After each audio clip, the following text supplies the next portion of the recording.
Alright, I wasn't sure how I wanted to do this. I just wanted to do a regular tying video or Tales from the Tying Room. Obviously I'm doing the Tales from the Tying Room video, but there is a tying video after this little conversation I'm going to have with you. And so it's not just 30 minutes of me talking about the Mop Fly.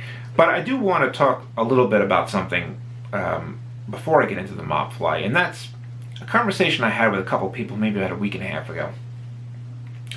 And it was regarding this UV shrimp.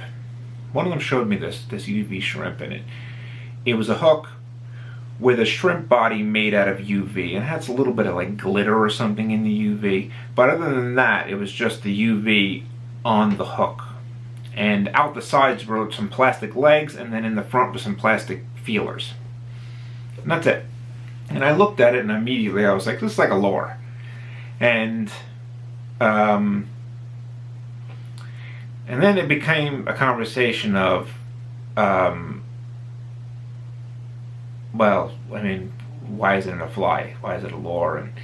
And then it was, does it need thread or something? And then that became this is like a 15-minute conversation. It was barely anything. It very quickly got into, what if we just tied some thread around the shank and then UV'd around it? Is it a fly now?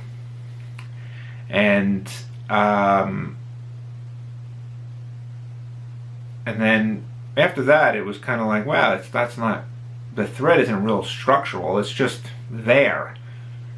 So I kind of blew up that argument, and then I don't know, it died off, that conversation, quickly because there was no answer. And when I left there for like 3 days, I was just battling myself back and forth. I was like playing both sides of the chessboard, trying to argue both sides and see if I could find the answer to this. And I said to myself, a lure, isn't a lure really not made to represent something, right?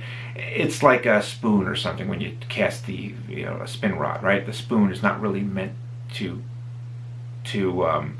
mimic something or look like something. And then I was like, well, it's kind of actually made to mimic like a little bait fish swimming away. And then I was thinking about how all the lures in spin fishing look like little fish, and then we tie flies that look like fish. And so I was like, I don't know, I couldn't get the answer. There was no answer to this thing.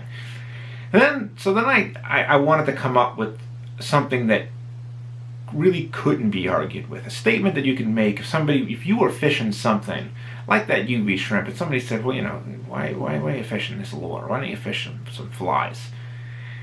And the statement that I kind of came up with in my head is pretty simple. It's tough to argue with, and essentially it's anything is a fly as long as you're casting it with a fly rod. And that's it. If you cast it with a fly rod, it's a fly. And that's really, and the reason is because a fly rod doesn't cast anything but a fly. It is a fly rod. It's a rod that casts flies. So it's like you're saying, if you're not casting a fly, then you're not using a fly rod, because it's not a fly, right? And this thing is a fly rod. Therefore, it's a rod that casts flies, and if you're not casting a fly, then you're not casting a fly rod. So that's ridiculous, right? You see the problem there. So I think that's the answer. The answer really has nothing to do with how this thing is made. It has to do with how it's fished. And if it's fished with a fly rod, then it's a fly. And that kind of led me into, once I came up with that, which probably has been said probably by somebody else, but once I kind of realized that, I said that, so why, what's the problem with the mop fly then? Because it's called a mop fly. Some people might say it's not a fly, but I haven't heard that argument that this is not a fly. That I haven't heard. But I have heard people say you know, they don't have a way to argue it, so it's kind of this. It's ridiculous, or it's dumb, or it's stupid. And why is it dumb, stupid, ridiculous? Maybe because it's easy to tie, or it has no history because it's like new fly, so it's within 5 years, I think, right? And I was thinking like zebra midge, right? Zebra midge is freaking the easiest fly to tie. Okay, it's 3 materials: it's thread, it's wire, it's bead, right? And it's a hook. Okay, you want to count the hook, right? So that's 4. A mop fly is a hook, thread, the mop material, a bead, and flesh. So it's actually 5 materials, right? It's one more material. It's 25% more materials than a zebra midge. Why don't people look at a zebra midge and say this is dumb? I haven't heard that statement. Maybe because it's got midge in the name. Maybe if it was called a mop caddis or something fly, then people would like it. I'm not sure. Maybe midge, the zebra midge has some history. It's been around a little while, a lot longer than the mop fly. Maybe in 20 years the mop fly will be like the zebra midge. I don't know.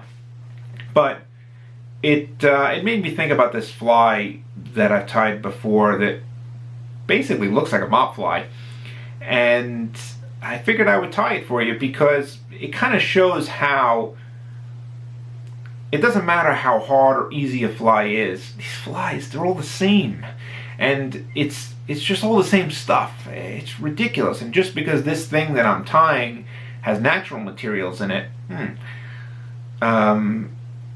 isn't it? Does that really matter? Does that make it better than something that's tied from something you buy at the Home Depot or something like that, right? I mean, a mop? I don't know. I don't know the answer. I don't know why people... You see a lot in salmon fly tying, big time, where everybody's got their opinions, and it's just... I mean, that's the worst. Salmon fly tying is the worst. Probably because there's less answers than this other stuff that we're doing, right? Salmon fly tying, there's no answers. Everybody, I mean, they were so complicated to tie that everybody kind of had their own little tricks and I mean, everybody had their own tricks and trap flies too, but I don't think it's as hotly debated as salmon. And the thing with the salmon fly tying is that, I mean, you get involved in this community and people argue and they badmouth people and they say this is not right or that's not right. And what ends up happening is people stop tying salmon flies, but they probably still tie trout flies and they still fish and stuff. So I don't want somebody to badmouth somebody else about a mop fly and then them stop tying flies, right? We don't want that. We want people to tie flies.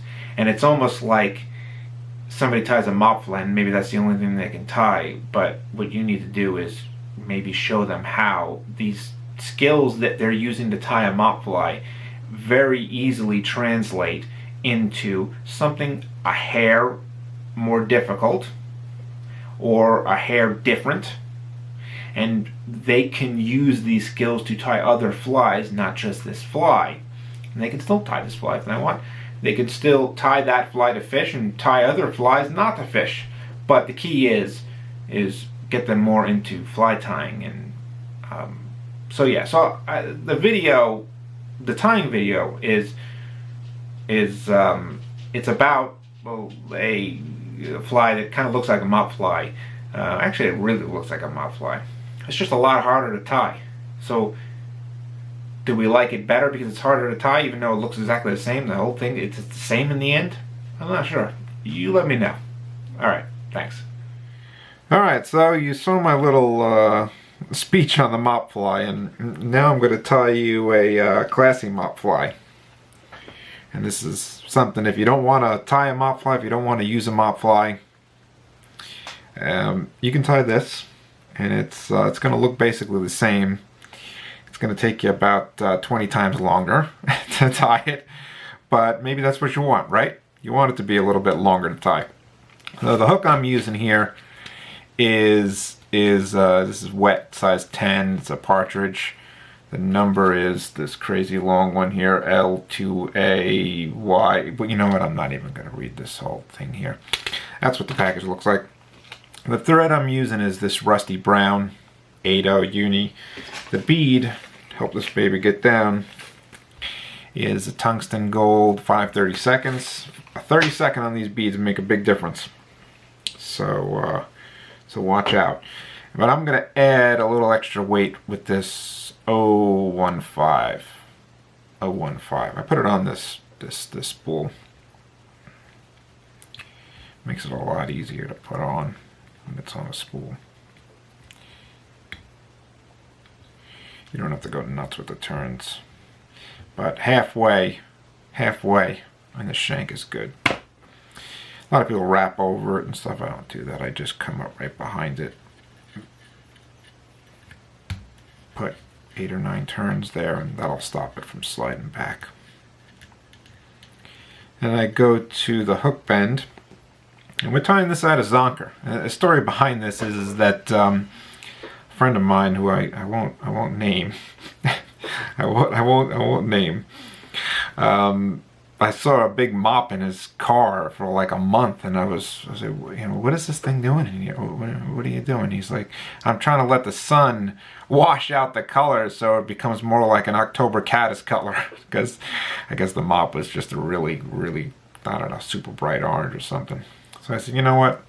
I'm gonna tie you some Classy Mop Flies. I don't know what you want to call them. I have yet to think of a name. I guess you call it housekeeper, maid service, any of that sort of stuff. Something that's like a classier.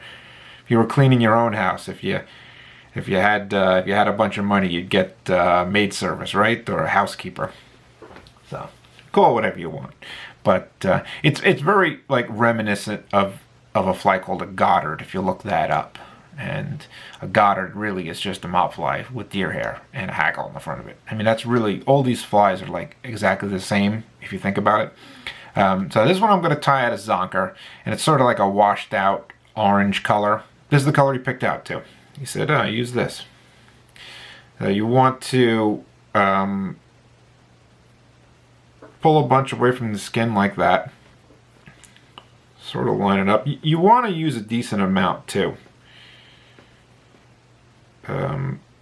If you're too stingy, it's really not going to look very full.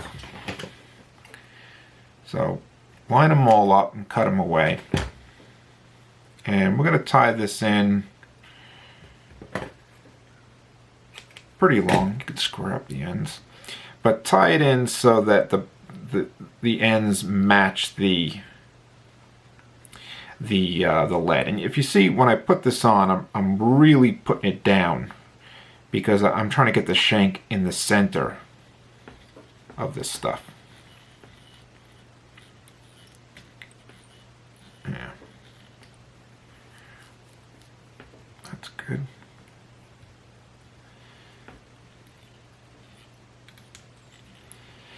Okay. Dubbing. This ice dub. Is that the, yeah, ice dub. I'm using this orange color. See that? Very little bit. You don't want to put too much on here, because the more you put on, the more the next section, all this is just zonker, flash, zonker, flash, zonker, flash. If you put too much flash on, you're going to flare the zonker. So make it thin. You're just trying to cover up some of these thread turns. You can also brush it out. That helps keep it a little bit lower. Go back to our zonker. Remember, a decent amount. If you get the tips lined up before you cut it, it makes it easier. Now this one, you can also pull it a little bit in your fingers to line it up. This one doesn't need to be as long, maybe about 3/4 or something like that. If you want, you can trim off this fluff end. And what we're going to do with this one is that we got to roll it around the shank. So if you squeeze it real tight, you'll flatten it, and then as you bring that first turn through, hold it, and then push it with your finger.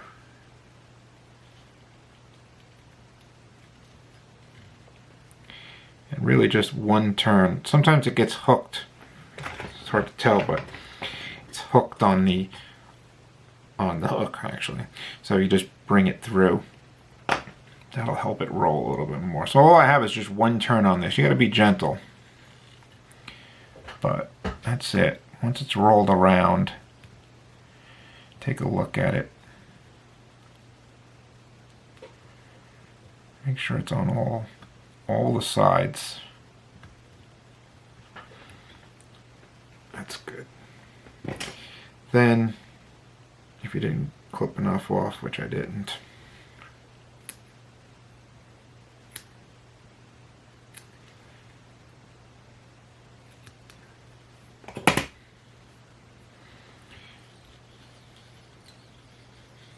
run this thread up and then back down.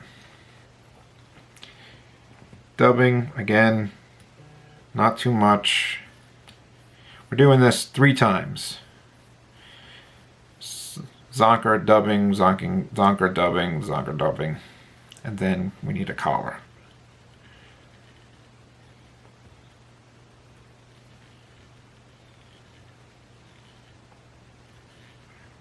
Remember, not too thick.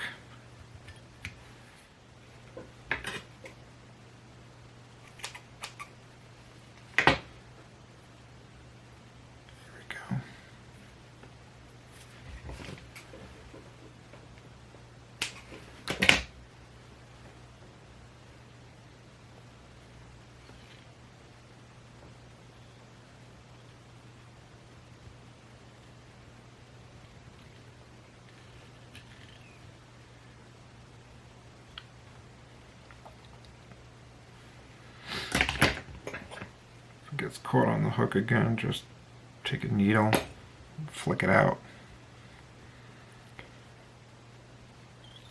That can really impede the rolling if it gets caught on there.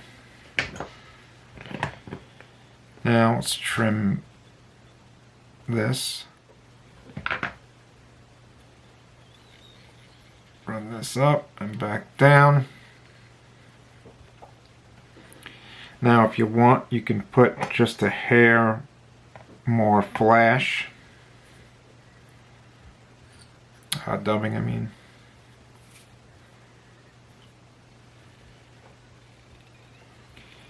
And then we're going to make a dubbing loop right here.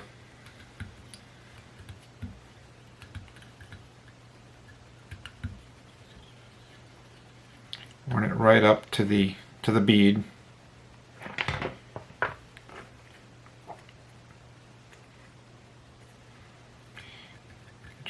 Get your dubbing loop tool, put it in there, then get your zonker. We're essentially, like if you go back to that Goddard pattern, we're making the hackle part essentially now, in a way.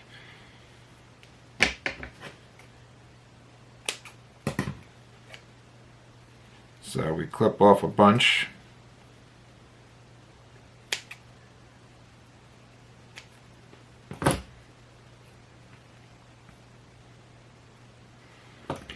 And you don't really want it to be too long.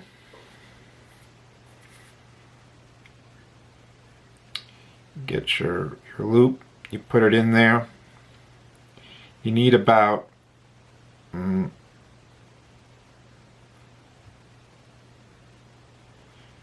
inch or so.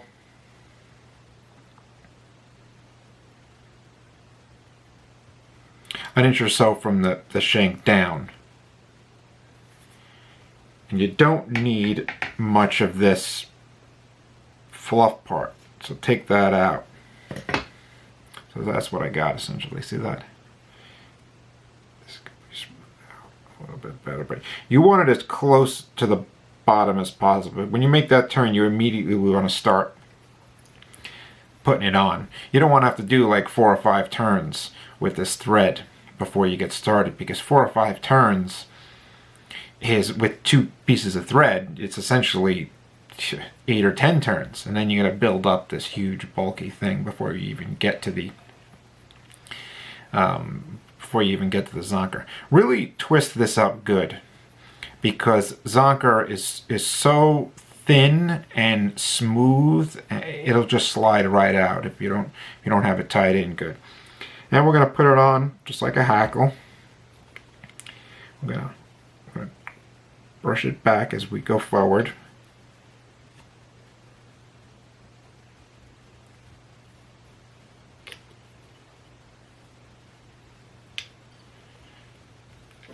Tie it off.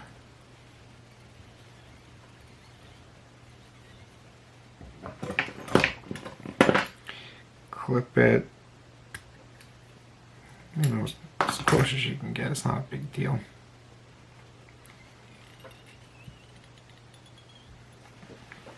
And go back to your dubbing, and you want a decent amount of dubbing.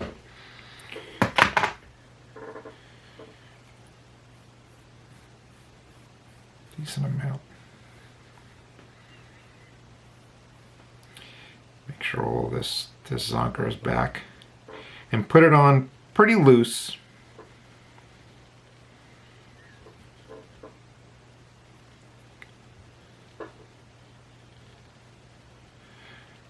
And right up against that bead. And what I like to do is I put just some super glue onto this thread. I turn it in until it's gone, and then immediately whip finish. And what that does is that makes it so that the super glue doesn't get on the whip finishing tool.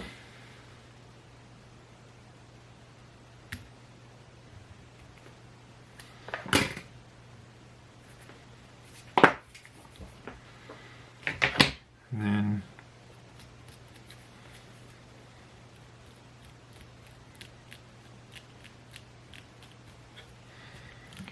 I'm just hitting this dubbing.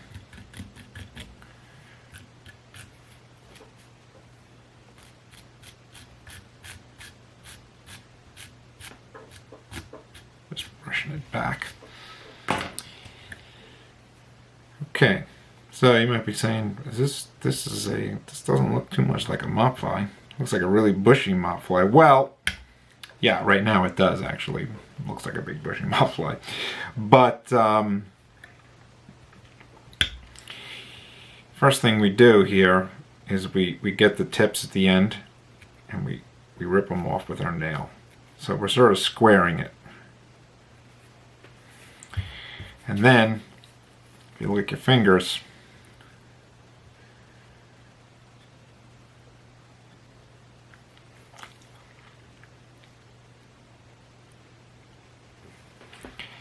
that is a mop fly, right?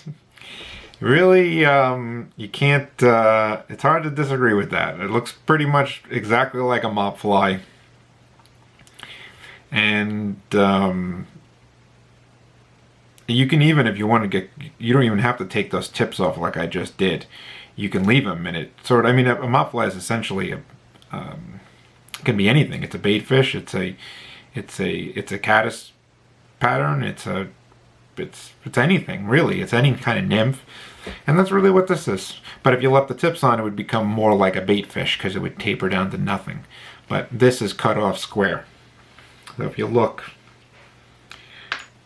here's one not wet, and this is like the fished version. That's it. That's the Classy Mop Fly. Classy Mop Fly, and this stuff dries. I mean, you wouldn't believe how quick this stuff dries.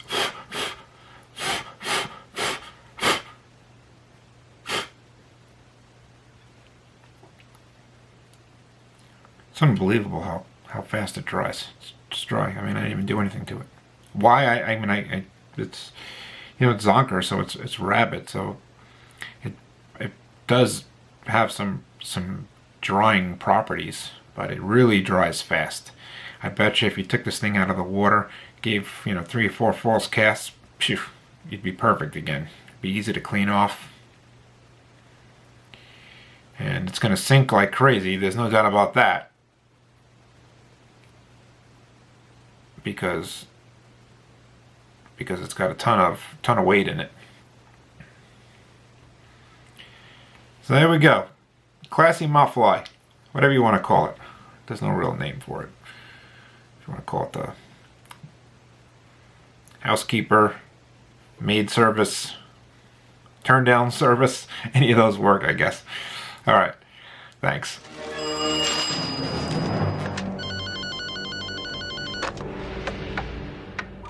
Greetings, Professor Vulcan. Oh my God.